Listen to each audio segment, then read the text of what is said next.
What is up, Jabroni? JJ back here with the crew, Mangone, Snyder. A little bit of a lighthouse today, but sometimes it's things like this where you get the real detail, and you really force a guy like Travis to work for a change, feel like he coasts on this show, knowing it, four-person panel. What do I have to do? We know Snyder always brings it, but I do expect a really big step-up game from Mangone. A lot of value on him tonight. Snyder, want to walk us through a bit of last week on the John Rahm Cup? How it ended for you, positive, negative, or it was betting streets DFS. Yeah, it was all right there. We saw what we thought was going to happen. John Rahm and Tony Finau were right up 1-2 going into Sunday. Finau held off Rahm though to take down the event there. I mean, it was a good one. I needed Rahm to beat him there, but it was fine. It was good to see our guy, Mr. Ham, Wyndham Clark. He battled through for the cut line for us there. It was looking pretty bleak there on Thursday after his round. He comes in Friday and he could have took the weekend off, just punted there and headed to Quail early, but the dude just battled. He battled even to finish top 25. So that was pretty good for us, but looking forward to this week as well. We had another Toasty. He was a soldier last week. He finished inside the top 10, so that was good. Love it. I do remember our friend Toasty from last week for sure. First time I ever heard of the dude. Man, going on your end, how'd last week go? Yeah. Oh, last week. So this gives you the perspective. It was like 1:30 a.m. or so, and I'm laying in bed, eyes closed, and I go, shit, I didn't put my golf teams in yet. So I had to do it last second, even though I had the takes all compiled, but I didn't actually go through and run it and up the guys I wanted to and everything. It wasn't a good week for me. I'll just say that. So that's okay though. We'll bounce back. Speaking of it being a shorter panel, I was hoping to coast a little bit, Dunkel. I was hoping to, but I can't. So you got to lock in and figure it out because I started a cutting diet and I don't enjoy it. I started it probably a week ago and I might cave tonight. We'll see. We'll see after the show if I decide to. But kudos to you, Snyder. I've been doing water and black coffee all week, and I hate every second of it since last Thursday. So not a good time. Put Mio in there. What? You gotta get some Mio in there. I don't even know what Mio is. I mean, is that a drink? Is that the water flavor thing? Is that the flavor water? Yeah. The squirter. I mean, imagine. But it is the little. I got quite a few over there. I go get them. You squirt it in your water. It tastes like whatever flavor you got. I mean, that's how I drink like 2 gallons of water a day. I might have to get me some Mio then. Put that on your list. Snyder's got all of the tricks. And Dunkel, it seems great when there's only 2 of us that are up for the award for best person on the show, but you got me against the gauntlet, the monster, right? I mean, it's not like I get to go up against Kurt or something, right? I'm definitely still a dog here against Snyder to be the show favorite, especially with you here being the judge and no Uncle T to have my back or anything. But you know what? I'm down for the fight. You know what I mean? Call me the Miami Heat. Call me Jimmy Butler. Completely unbiased, but Snyder's a big favorite to be MVP of the show. I will say though, last week, if you remember, I won MVP, completely unbiased award given out last week because everybody was a train wreck. And what did I do? I kept the train on the tracks. Okay. Kept the train on the tracks. Sometimes a host needs to be MVP because believe it or not, that's real life. Right. So Mangone, sorry, obviously about how it ended out for you last week, but it's okay. It's a new week. And what does that mean? A new course breakdown preview from Snyder. Snyder, also feel free to squeeze in your soldiers. One second before you do that. One second. Oh, here we go. This is how you get going. This is how you get. Now. Yes.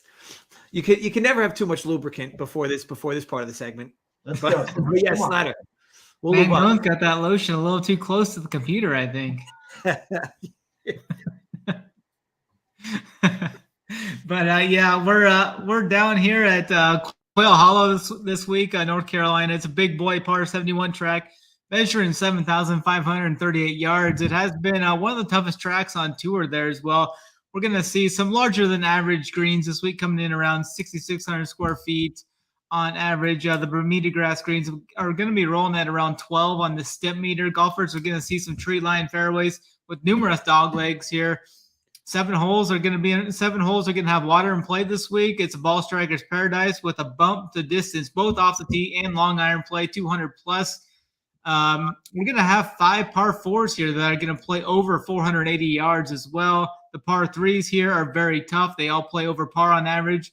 And golfers must take advantage of these par fives this week. Those are the holes you can score on here. So you need to be a good par five scoring this week. When looking at the course history here, make sure you highlight 2022 and then 2017 as the event was not played here at this event, at this course at Quail. They had other events take place those 2 years.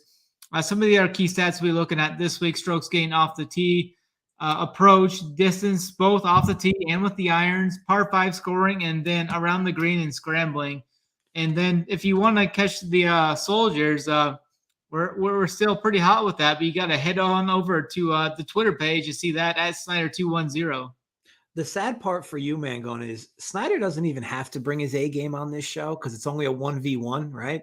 But wow, did that breakdown absolutely slap? I mean, just once again, doesn't have once to. You busted out the word stint meter, right? I was in trouble, but you know what? I think I've given a good performance so far. That's why I grabbed the lotion. I might have some more tricks up my sleeve before the show is over. So don't count me out yet. I got some tricks. All right, we'll stick with you then for those tricks. Who do you like for DFS at the top and who do you like at the bottom? Yeah, so at the top, I'll say one thing.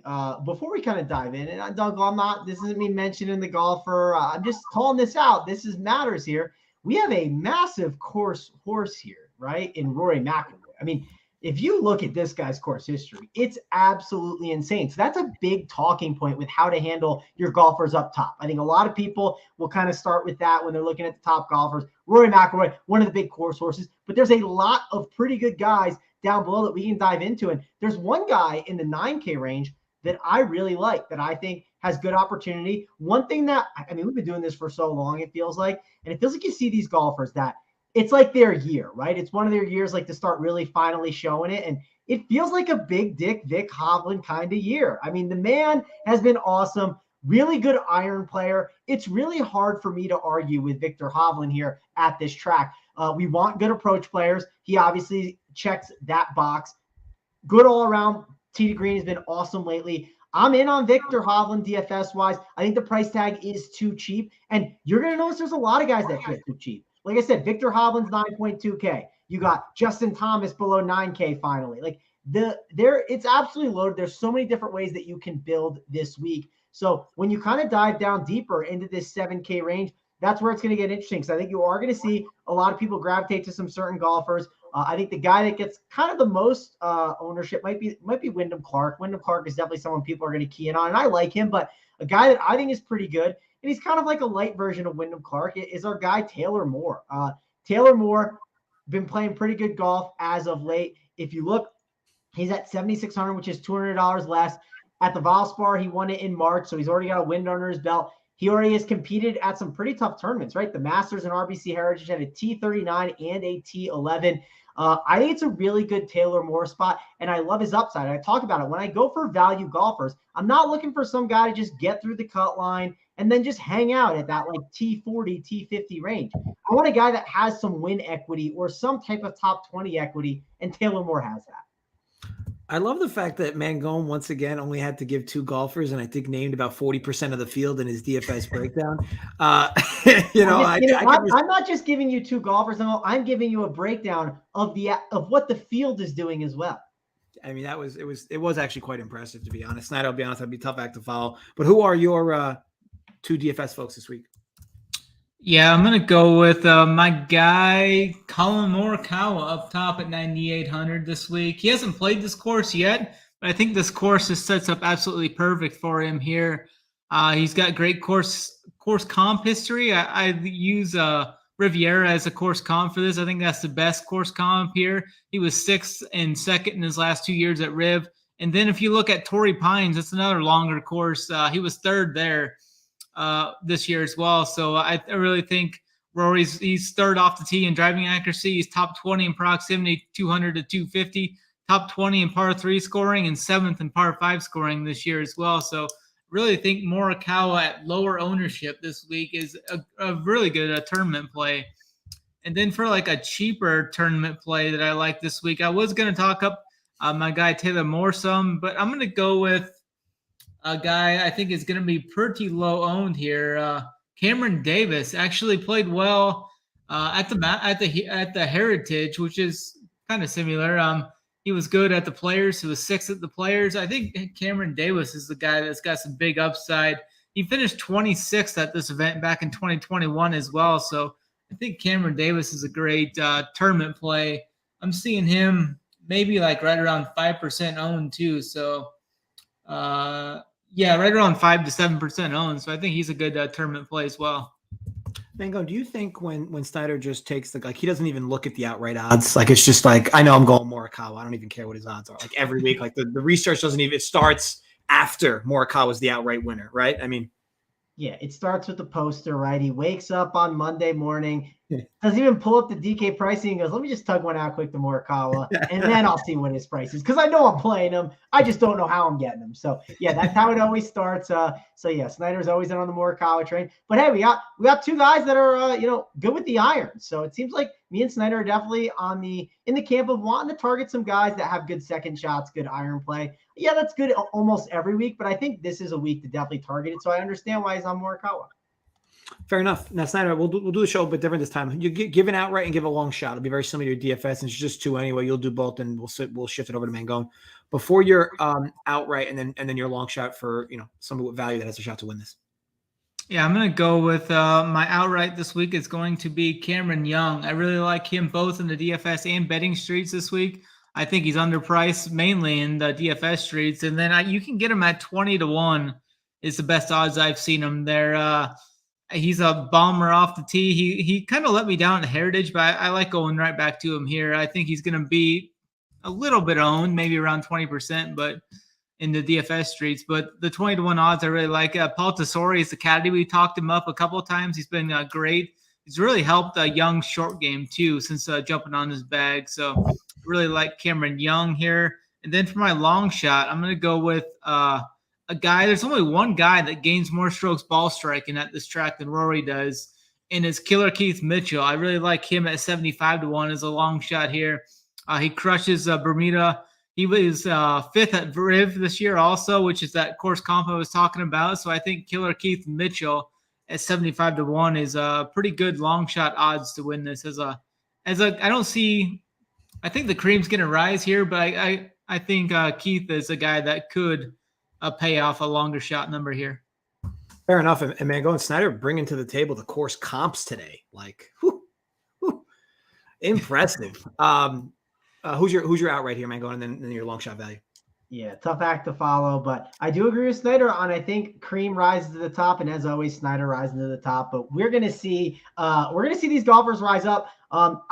I like the Cam Young call by Snyder. I think it makes some sense. But the one thing I will say about Cam Young is he's not in that range that I love. Right? I always love that 20 to like 50-1 range or 40-1 more so. And that's kind of where I'm going with Sung J M. If you look at Sung J M, he has been really good. And it feels like he's kind of getting close to kind of shipping a tournament here. If you look, T7 RBC Heritage, T16 the Masters, T6 the Players. I mean, Arnold Palmer, he was T21. He's been playing really well at these big boy events. On top of that, if you look at the last 24 rounds, he's 7th in tee to green. Last 12 rounds, he's 5th in tee to green. It just seems like this is a spot where Sung Jae is going to be hanging around on Sunday, and hopefully just some luck can fall his way. Like I said, the cream, I think, is going to rise at the top like Snyder. I think you want to live in this range with some of these really good golfers. And I don't think you want to go deep down past the 50-1.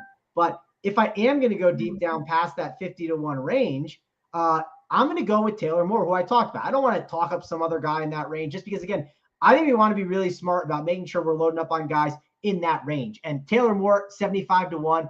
I think it's a really good number. Could it be better, right? If he wasn't playing as well, would he be maybe 100-1 or so? But we want to ride these golfers when they're playing well, these young guys when they're hot. And I think it's a good time. We're betting on this guy to win, right? We're not betting on this guy to get fit. So I need an upside play, and I think Taylor Moore is that. AP brings up a good point, Snyder. You got the ringtone of like a 65-year-old. Snyder lose points there for that one. I don't know what. I got this goddamn new watch, and it starts fucking making all these weird noises. The red button went down a few notches there, Mango. You just hate to see it. I'm not saying I'm leading right now, but I'm just saying I think Snyder lost some points there for sure. Yeah, that's one of those like cell phone on the belt type of ringtones. But anyway, Mangone, your T20. Who do you like this week? Yeah, T20 this week. A lot of candidates that you could look at. And when I was saying the cream rise to the top, I started looking at some guys that were like kind of in that 100 minus 110 range, 100 range. And deep down, I started looking. I said, I got to find a guy that's deep down the board, someone that no one's actually thinking of, someone that has the upside. But yeah, again, he could blow up. I understand it, but he's playing some really good golf right now. It is Emiliano Grillo at plus 370. It just seems too good to pass up. The way his current form is right now, T7 at RBC. He had T5 at the Mexico Open. So it's obviously really good form that he is in. He is also a really nice approach player. We just hope he doesn't have blow-up holes. We know it's something he is good at, but he has some decent course history here. That was one encouraging thing I had noticed. 2 of his last 3 finishes in the past 5 years, he's had top 20. So I think this is a spot where Emiliano Grillo could really show some upside and continue to keep having a really nice 2023. Cool. Good stuff. Snyder, what about you for T20? Who do you like? Yeah, I'm going to go with a guy that I really like, kind of near the top here this week as well. I was kind of surprised when I see his T20 odds there. Max Homa at plus 145. He's had really good course history here. He's had good course comp history as well. So I think Max Homa is kind of a guy that might be kind of going overlooked this week in the betting streets and the DFS streets. He's going to be 10 to 13% owned in the DFS streets, and I like him in both markets this week as well. But the plus 145 on the T20 is pretty juicy, I think. This has become the expectation of Snyder on shows. Like, somebody brings somebody up and he just automatically knows the course history of them, how well they're doing the last 3 weeks, how big their cock is, just the whole, like he just ramble off anybody's names just by somebody mentioning them. But anyway, matchup, Snyder. Who do you like?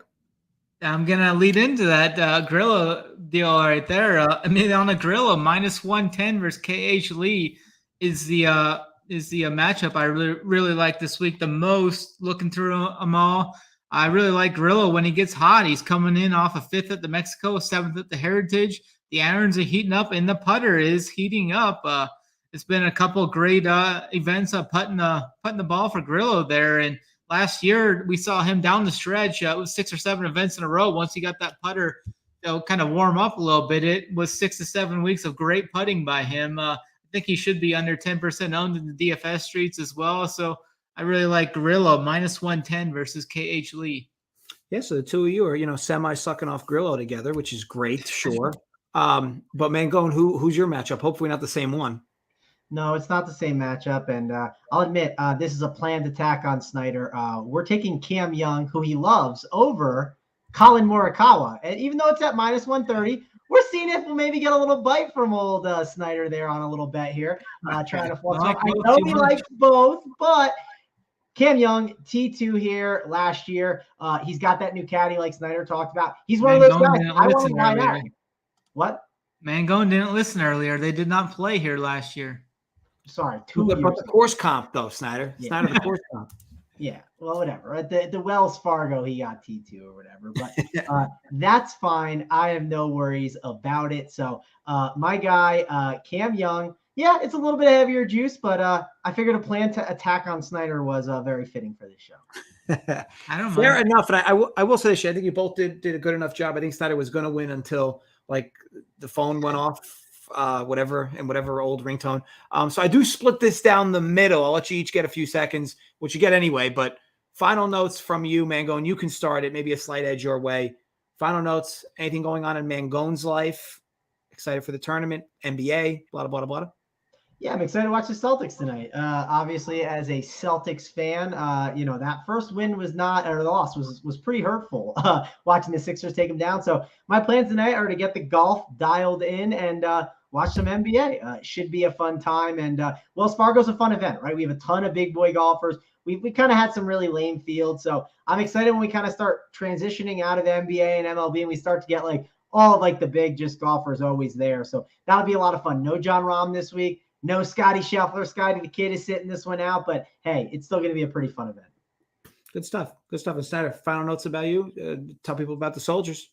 Yeah, the Soldiers over at Snyder210 on Twitter. Go over there, retweet it, like it. I really liked watching that Lakers game last night. It was always good to see Mr. King James put one on little Steph Curry again. So that was good to see there. Looking forward to this week, though. I mean, we've finally got a really good, solid field here, minus those 2 golfers, but we still have a ton of guys up the leaderboard here. I think the cream will rise, as we said. Hopefully, my guy Morikawa or Cam Young, those are the top 2 guys I like up there, can get her done for us. I've got all the PGA playbook. The core plays are up. The cash chart is up. Round 1 showdown will be coming up here soon as well. We're going to have showdown for rounds 1, 2, 3, and 4 for this week as well. Some shows for that as well. So all sports, one price. Snyder 15 for 15% off at runpuresports.com. Join the movement. Best part about that was the LeBron knob slobbing. I could watch LeBron, knob slob these kids for forever. I hope he takes HGH for the next 30 years and he plays into his 70s and he's just teabagging like Steph Curry's grandkids. Like I hope that's what's happening 40 years from now. Yeah, but with do you want to see Bronny and Bronny throw the alley-oop up to LeBron like D Wade style? You know what I mean? Like that picture. You want that revision? Yeah, I want Bron to be playing with his grandkids in the NBA. Like I want him to just keep cycling through. I could watch him forever. Anywho, enough about the Knob Slob Fest with LeBron. Wish you guys all the best of luck this week with your golf lineups. Obviously, in all golf bets. Hope you found this content informative. Obviously, like the video if you can. But look, hopefully you gamble responsibly, stay safe, and as always, run pure, folks. We'll see you next week.